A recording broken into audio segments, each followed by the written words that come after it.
As bold as lions.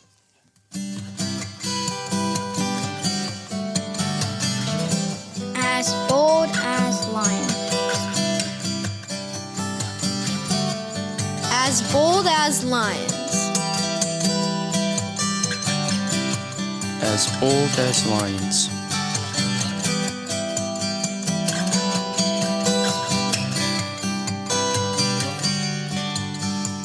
You're listening to the As Bold as Lions podcast.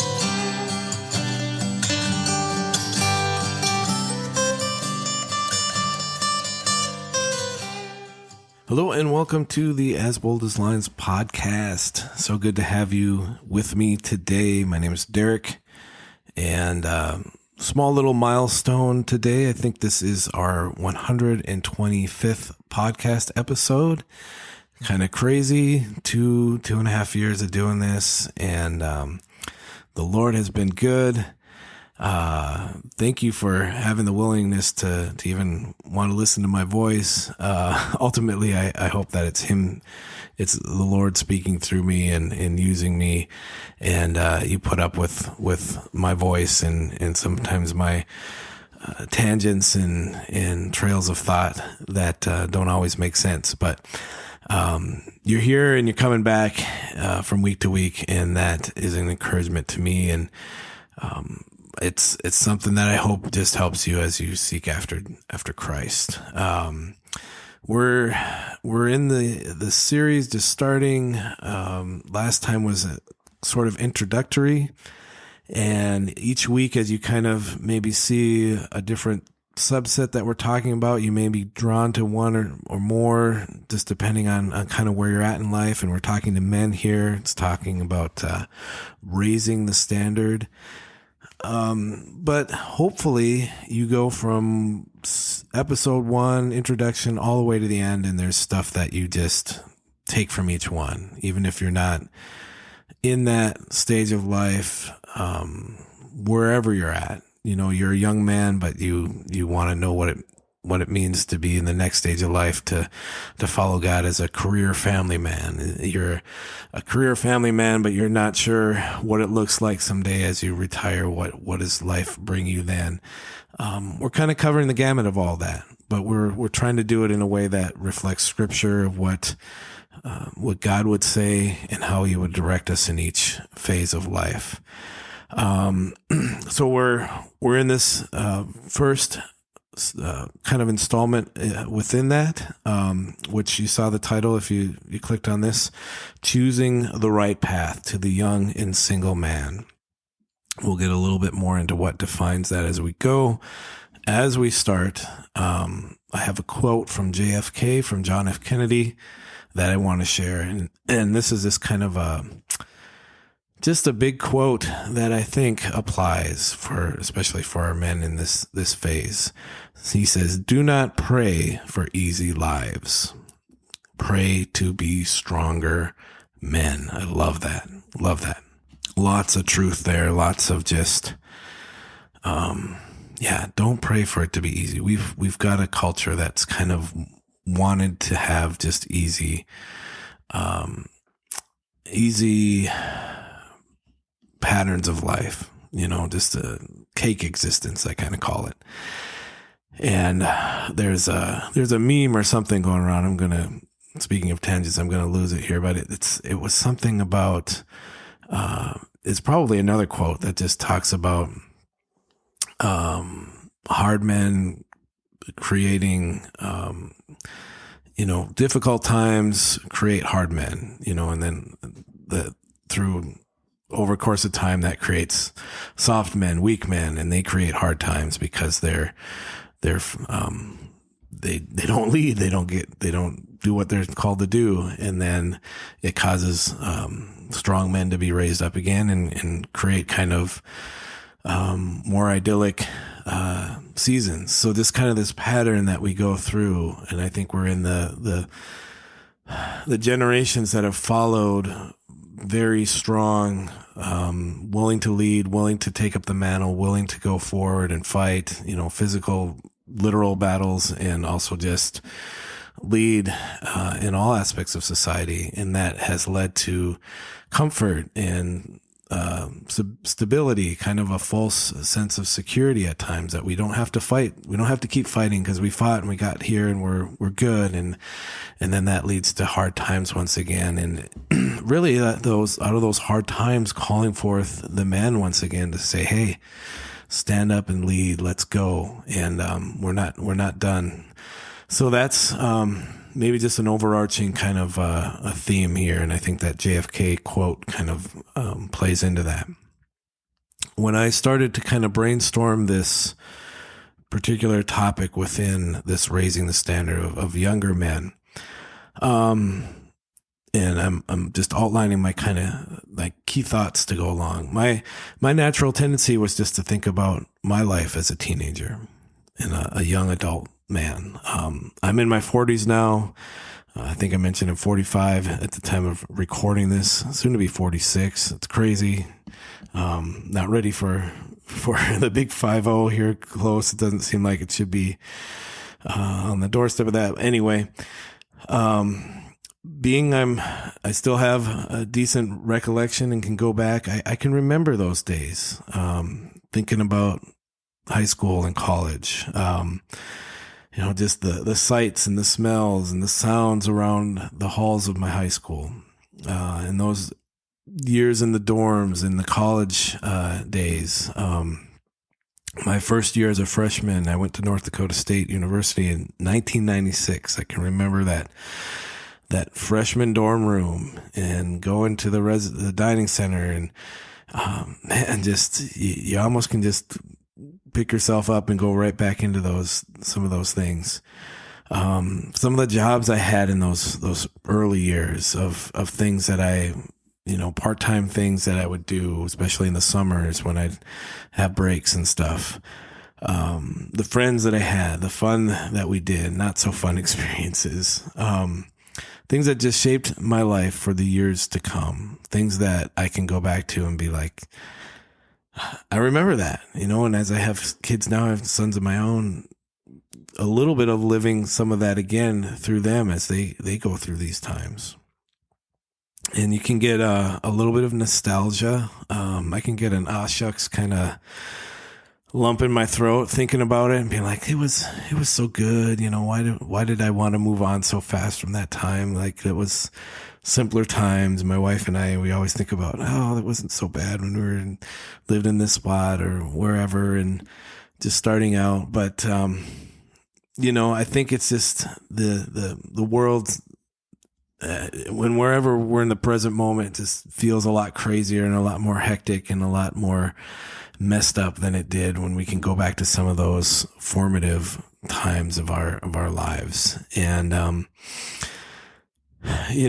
but ultimately, I think I still wouldn't trade it. I still like what I have now. I like the fact that I have a wife and 5 kids, and God's, brought us this far. But I know people going through those stages, and they're facing a lot. And in going back to kind of those carefree days, I realized that my own life was shaped by, and my own outlook was shaped by my upbringing. I had 2 parents that love the Lord, still love the Lord, and are serving Him.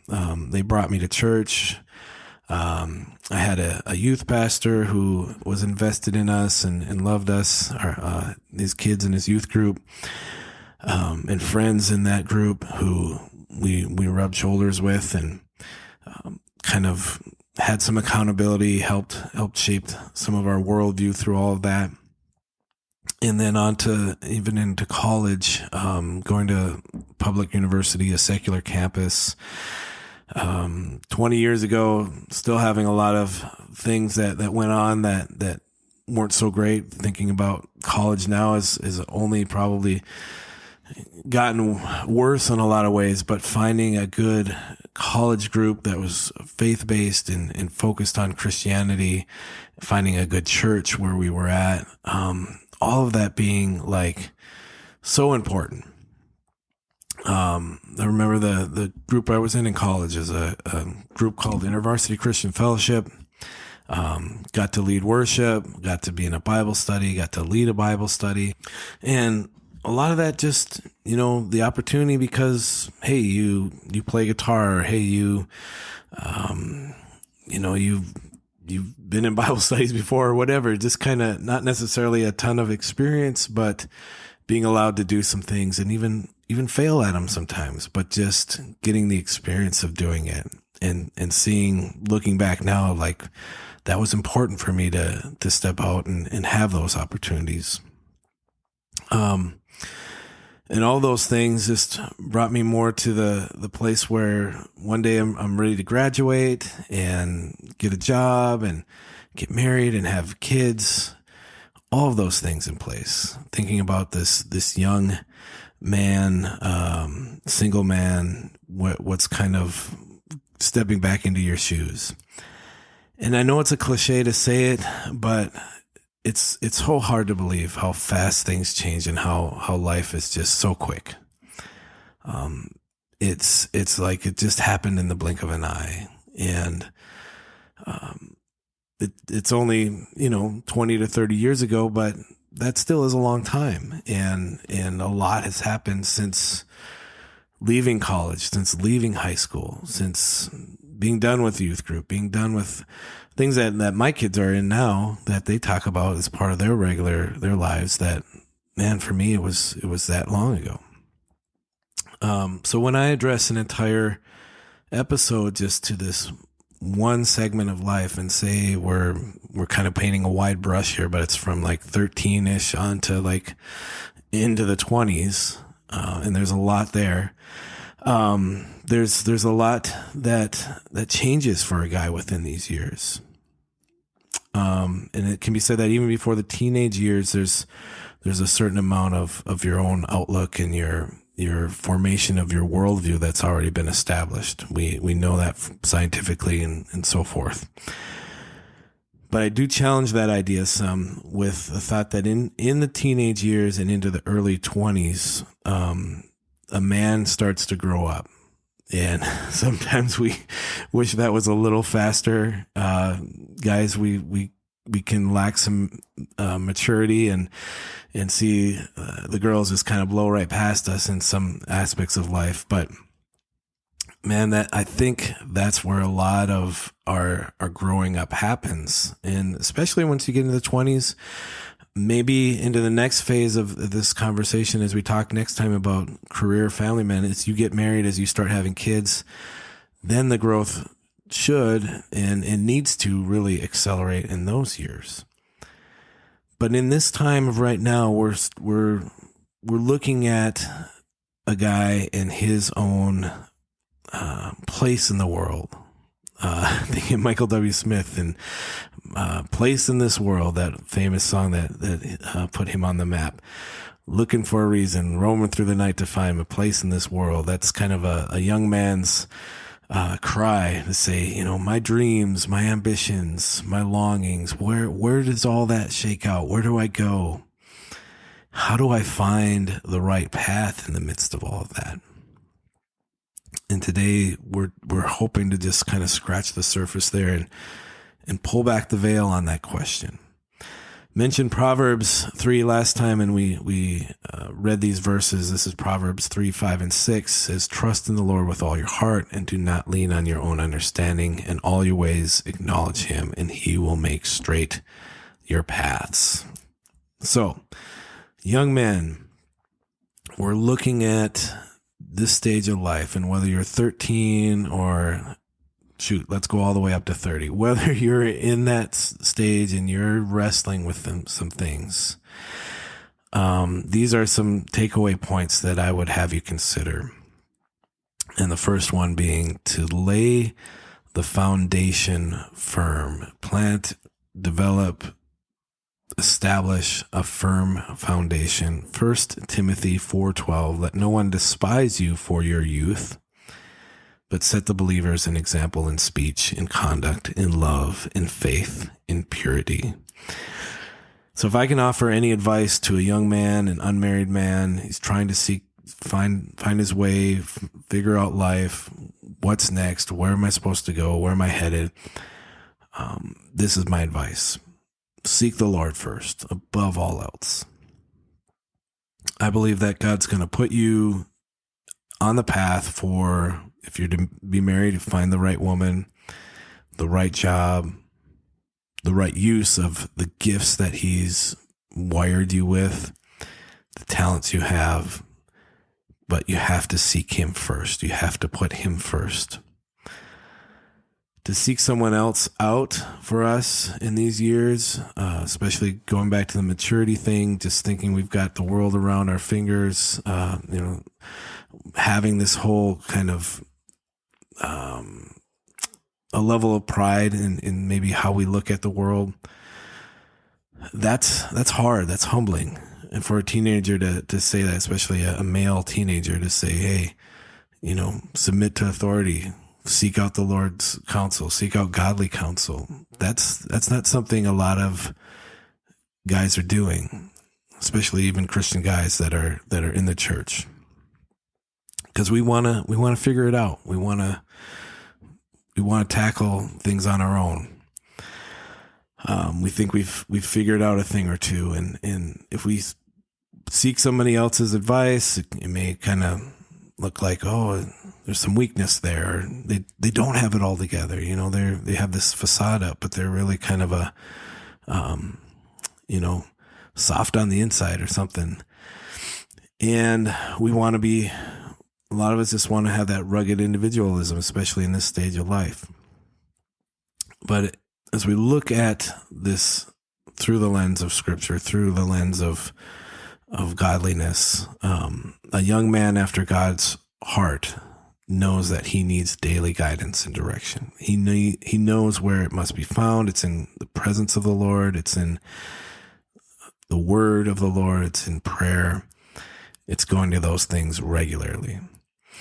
This verse that I mentioned with Timothy, this is Paul talking to him, not letting anyone despise you for your youth, set an example. Timothy is this young leader, emerging leader within the early church.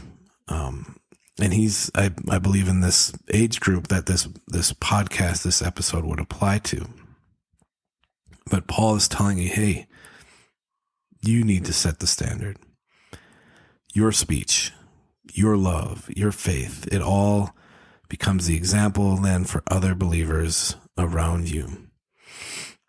And when a young man is fully committed to Christ and he's not hindered by this world, all the trappings that this world can bring, people take note. That person starts to kind of rise above the rest and stand out. Naturally stands out at school, at church, in the home. And his countenance is one that radiates Christ and displays Him in such a way that it draws other people to Christ through this young man.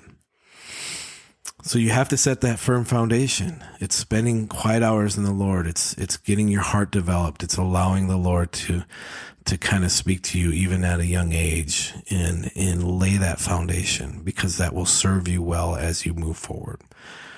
So that's our first point today. Lay the foundation firm. Secondly, avoid the world's trappings. Psalm 119 verse 9, very famous verse in regards to this age category. How can a young man keep his way pure? By guarding it according to your word.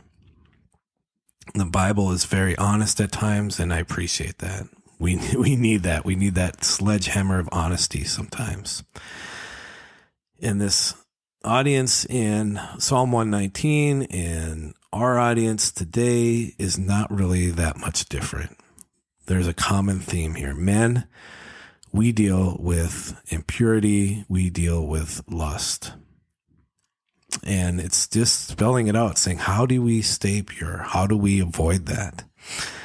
We be in the Word. It's as simple as that.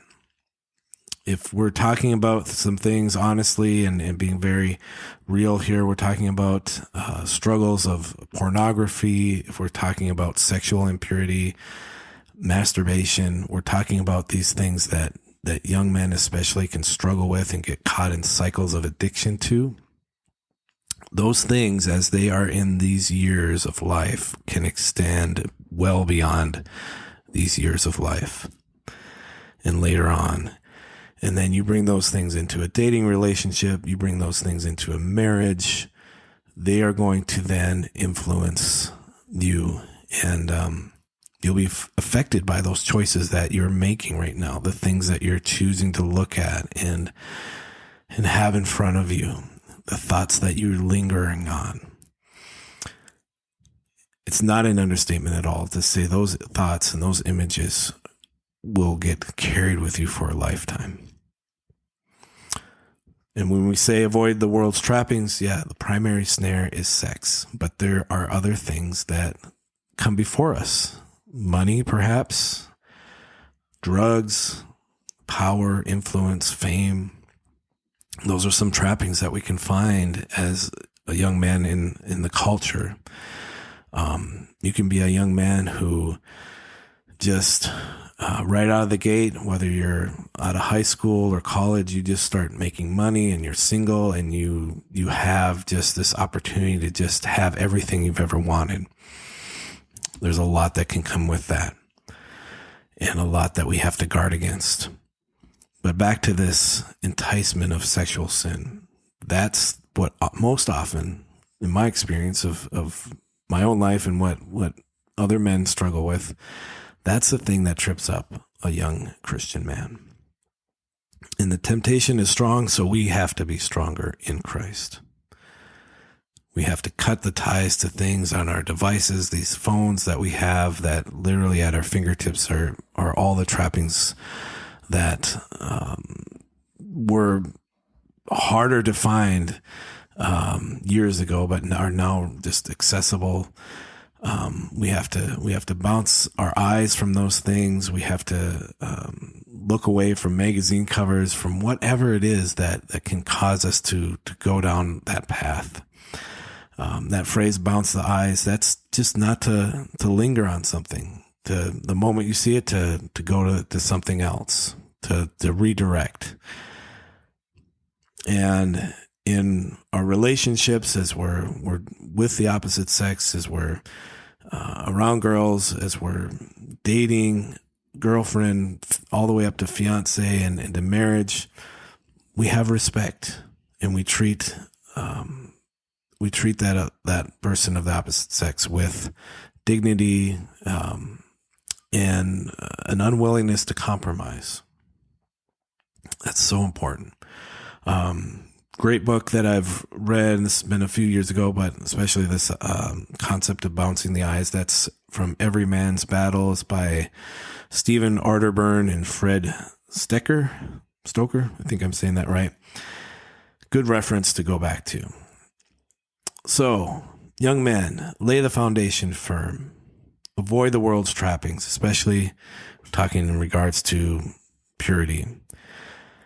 And then thirdly, let the Lord show you his plans. This will sound familiar to you. Ephesians 5:15-17. Be very careful then how you live, not as unwise, but as wise, making the most of every opportunity, because the days are evil. Therefore, do not be foolish, but understand what the Lord's will is. It will sound familiar if you're a fan of the podcast and you hear me close with that every time. But I'm shifting gears here a little bit on this last point.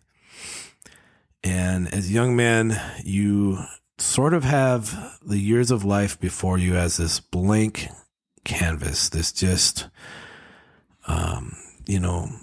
piece of paper that's got no words on it, no drawings, no markings, nothing. It's just empty and for for however you want to fill it in, however you want to write the story. And these years ahead are either ours to squander and kind of waste, or purpose for something that's of more significance, higher and better significance of what we could do for ourselves. This theme verse that I close with, that I just read, Ephesians 5:15-17, That was a verse that for 2020, when I was writing this original series of blogs, Raising the Standard, that was this verse that I kind of felt the Lord impressing on me for. This is a verse for 2020. I wouldn't say God maybe necessarily does that for me every year. Maybe depends on how much I'm seeking him out and looking for that direction. But that was a verse that I just felt like this is my verse for this year. And it's compelling for this discussion. Be very careful then how you live, not as unwise, but as wise, making the most of every opportunity, because the days are evil. Therefore, do not be foolish, but understand what the Lord's will is. As I'm talking to a young man, I'm almost like just saying, hey, carefully plot out how you're going to live. Be wise. Make the most of the opportunities that are given before you. And press in and seek out what God's will is for you. Even with all the time that you have before you, and I could go back 20 years, 30 years and think of, man, I'm young and I've got all this time to figure it out. The days are still short. Your time is still short. And the wasted hours you have, the missed opportunities that you choose to not take, they can't be reclaimed. They're gone. So take them. And at the same time, the things that we do waste, the things that we do mess up, realize that God can refocus us and use the time that we have, the energy that we have for his kingdom, things that matter, for his glory. Question you may ask and ponder is, what am I going to do with my life? And that's a great question to have. But it's great to just come before the Lord empty-handed, no strings attached, in asking that. The most unselfish prayer for a young man that you can pray is to just say simply, Lord, here I am. Send me. A few years ago, I did a series of blogs, and one of them was on this prayer of Isaiah, just saying, whom shall I send? It was Isaiah 6, prayers of the Bible, something I'll try to link up. But when we come to that point of just saying, here I am, send me, where and when and how God chooses to answer that prayer is up to him. And it's a surrendering point. But when we spend some time before him, when we're in his presence, we start to get a sense of what his heart is for us. We sense his heart, and then we combine it with our own innate gifts, our own talents, our abilities, and we start to see the purpose he has for us in his plan come into shape. And it's a posture of just humility. Like we talked about, we can be in this stage of life and think we have all the answers, but we have to take that posture of just saying, I don't have the answers, and that's okay. And I put it all before you, God. Putting your future into the hands of Almighty God is literally the safest and best place that you can put it. Anywhere else that you go and seek after and strive for, it will leave you empty. It will leave you unsatisfied. And believe me in that, as I can give a little bit of insight as somebody that's a few years removed from all of this. When I wrote out the script for this, and as I was going back to the blog that I wrote a few years ago, kind of just scripting out the podcast itself, I realized that that opening quote had come from just kind of a Google search as I was trying to find some inspiring things for the discussion, that JFK quote. And it's sort of well known. It's this kind of hoorah type of rally cry for us as men. But I want us to consider once again the weight of the statement here. Do not pray for easy lives. Pray to be stronger men.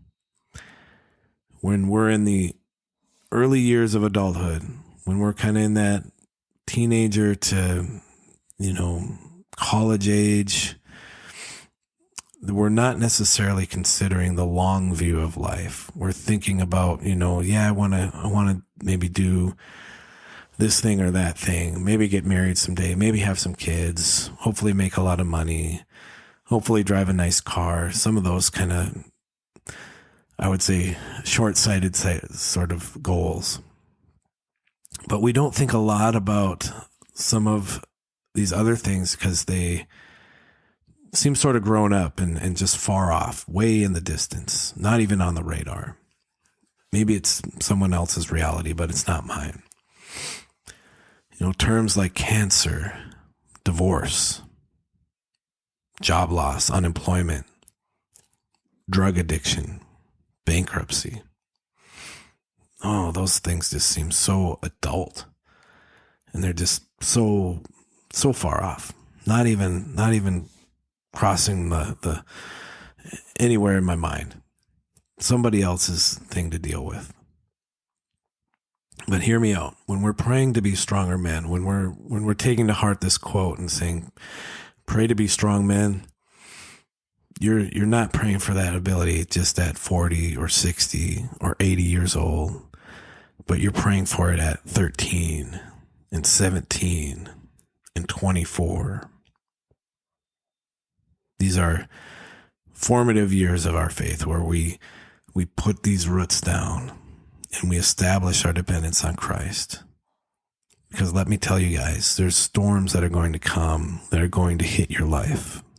It's not if, but when. And when that storm hits, will you have had enough time drawing near to the one in whom your faith is unshakable? Will you have spent enough time in his presence? Will you have treasured up the promises? Will you have clung to those things tight enough so that when the storm hits, your faith is unshakable and you're not just broken by what comes? That's the reason for this episode, for this series in general, because raising the standard means we reject the notion that somehow, some way we can just figure out life and we can just manhandle our way through whatever comes. We cannot. We need a savior. So guys, that's my closing charge to you. If you're a young guy that's listening to this right now and you're just like, I've got all these questions in my life. I've got all these things that are just uncertainties and I'm looking for direction. I don't even know where to turn next. I say just open God's word. If you're not in his word and not in prayer regularly, begin doing that. Start small. Get the Bible app, get a devotional, find some other Christian guys that are in the same kind of stage of life, maybe even some that are further ahead of you that can lead you and instruct you, maybe mentor you. Start laying the foundation, that first point. Get that foundation firm. And if you've gone astray, if you've seen some of these things and tasted a little bit of what the world has to offer in terms of sex or drugs or money or any of those things, and it's kind of been tantalizing and you're dabbling with it, realize that the enemy is going to be in those things and he's going to use those to always draw your heart away from the Lord, to always bring you further from him. So you have to be intentional about cutting the ties to those things. You have to be intentional about breaking and cutting off the head of the snake, so to speak, in all of those areas in your life. And then come before him empty-handed. If you haven't had this prayer of your life before, to just say, here I am, Lord, send me, use me. Pray that before him. Pray that right now as you're listening to this and contemplating as we're coming to the end of this episode. Just, God, what would you have me do? I want it to be about you. I want it to be for your kingdom, your glory. A young man that gets that, even at the tender age of 13 or 14, moving into the college years, a little older, a man who gets that and it starts to really sink in and resonate, the sky is the limit for what God can do with you and through you. if you stay humble and hungry after him. Look at guys in the Bible. Look at David. Look at Daniel. Look at guys that just, Timothy. They started out with this fire, and that didn't quit. And that's where we want our young men to get a glimpse of and to be just fully invested in. So, guys, it's so good to share this message with you. If you're listening to this and maybe you're not a young man, maybe you're not a man at all, you're a woman just listening, but you know somebody that needs to hear this, pass it along to them, share the link, share wherever, Spotify, Apple Podcasts, wherever you're at. You can go to my website. You can listen to all these, DerekCharlesJohnson.com. But the main thing is just get it out to people that need to hear it, because I believe this is foundational. This is where we need to keep coming back to. And as we do this, it's going to transform not only our young men, but as they move along and they start having families and getting married and their own kids and beyond, it's going to have just an impact that far outlives us. That's what I'm hoping for, as I have 4 boys all coming into these various stages. This one specifically, knowing that what is in front of them, what the world offers, what what all kind of is on their plate right now as they consider college and just employment and direction and God's will, and all of this is to just get this right. Get the foundation right, get not let the world in, come before the Lord empty-handed and just being ready to be filled and used by him. All of that's going to bear fruit. So that's my prayer for you. And, I'd love to hear from you. info@DerekCharlesJohnson.com is the email. That's the easiest way to hear to get in touch with me. Love to hear from you. Closing again, read this verse couple times now already. We're gonna close with it again because it's so important, I believe, to the As Bold as Lions vision and ministry. Be very careful then how you live, not as unwise, but as wise, making the most of every opportunity, because the days are evil. Therefore, do not be foolish, but understand what the Lord's will is. Again, Ephesians 5:15 through 17 for our young men today. God bless you guys. Love you very much. Take care. Hey guys, this is Derek Charles Johnson. You have been listening to the As Bold as Lions podcast. I am a blogger, a songwriter, an artist. And if you've been encouraged by this podcast, please go ahead and subscribe and share, and head over to DerekCharlesJohnson.com for more encouraging content. God bless.